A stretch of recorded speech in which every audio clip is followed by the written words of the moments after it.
Wabankulu endabeni zaseshowe isport impunga enkosini yakadala. Amen. Kwathi silethe imbuzi la ngweli iholide leli mhla ka-9 mhla ka-10 kweyisabatha. Ngalethi imbuzi sasekhaya kumama. Kanti ngangithe ngizolokhuza ngangithe ngizothenga nembuzi yabantwana yasekhaya. Kwagcina kungahlangananga. Sase sesilethe zasekhaya kumama. Mase ngilele ebusuku sekuba ngathi ngiyoboleka imali ebhenki. Sengithi mangithi ngiyafika ngiyayiboleka le mali sekuqhamuka ingane encane. Ivala leli ibhuku leli abangivulela lona lapha ebhenki. Ithi le ngane encane engani wena uyasikweleta ekhaya lemphefumulo. Akazi usinikelele nangithi angicela intethelelo inkosi besizwe nekhaya. Ngekhesa inkosi yasePhalamende. Yoguqile philile wangonyama isibongo inkandla kodwa ngibese isibongo sawumalume waphumana. Cela ukuhlangabezela imndeni yasemangonyameni. Safika ekhaya lemphefumulo silethile izinkomo sizogeza imndeni wangonyama. Bafika basemangonyameni esangweni batshelwa imiyalo ukuthi izikhali ezingangeni phakathi kwekhaya lemphefumulo. Bayibeka ngaleso sikhathi betshelwa bangena la ekhaya bezwa yonke imiyalo. Saphuba ney'nkuleko sahamba saya ezulwini. Mase ngilele ekulaleni kwami bafika siyangena ngathi bangena la ekhaya lemphefumulo esangweni bahlohle ibhamu. Bese bephambi kwekhaya lemphefumulo bedubula amanazaretha onke amanazaretha bephenduke qhamuke ngathi qhamuka umshumeli Majiya. Nami ngithi ngiyaqhamuka befuna ukungidubula ngicashe ngomshumeli Majiya ngimemva kwakhe engivikele phambi sizandla. Bedubule ngithi mina sengaze ngidubule uNkulunkulu uqobo. Bengene nebhamu. Bese qhamuka izwi lithi izwi thina vele ngesingangeni nebhamu sangena nebhamu sesenza umsebenzi omngaka phakathi kwekhaya lemphefumulo saphuma nebhamu sasawuhlasela uNkulunkulu eBuhleni. Sangena lapho kuthiwa kubhalwe khona ukuthi welcome. Akekho wasivimbayo sangena nazo ibhamu sasawungena esangweni elikhulu. Safika sangena nebhamu. Sihlasele uNkulunkulu njengamanje siboshiwe. Sahlasela uNkulunkulu ngebhamu. Cela uNkulunkulu angithethelela ngafanga khona.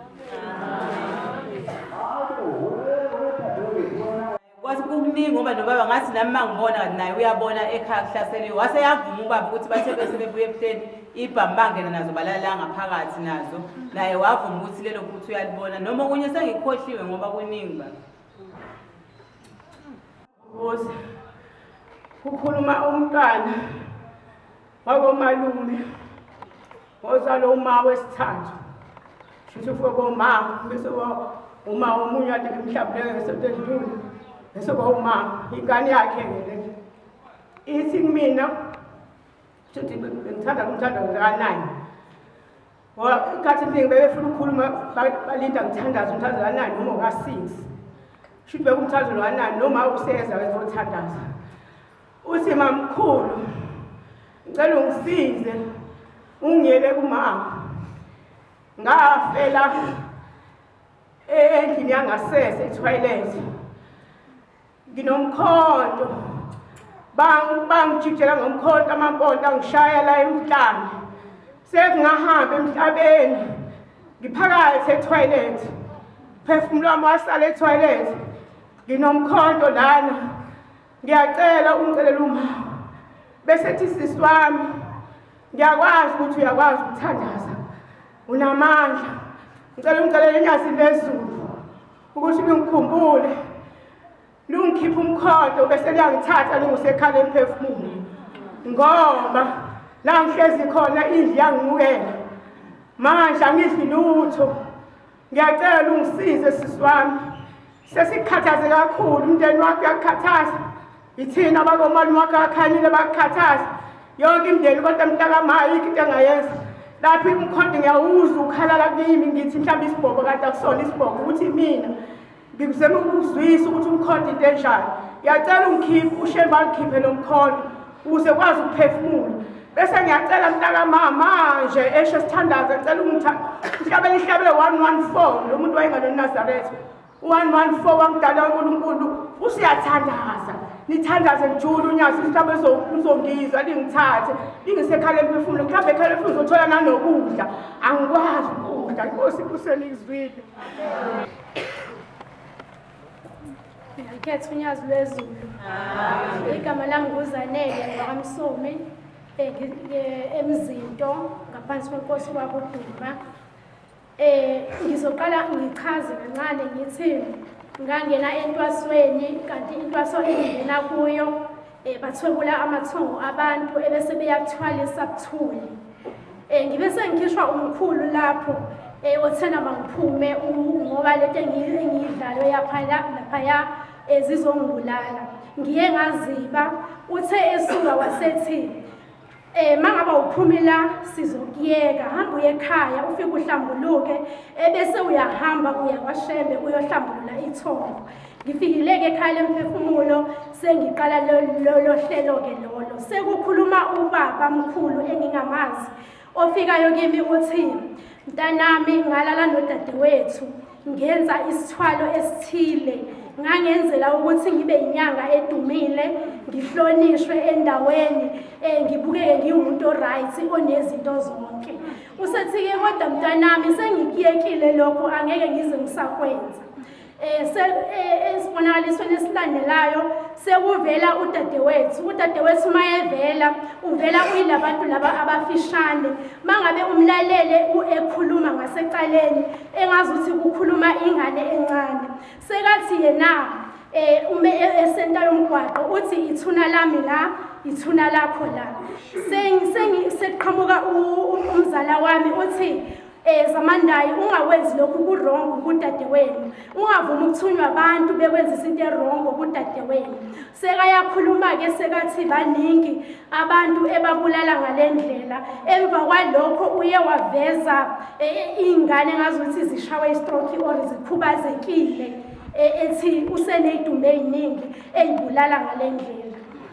Omunye umkhulu mayevela uvela egaxe inyoka emqaleni.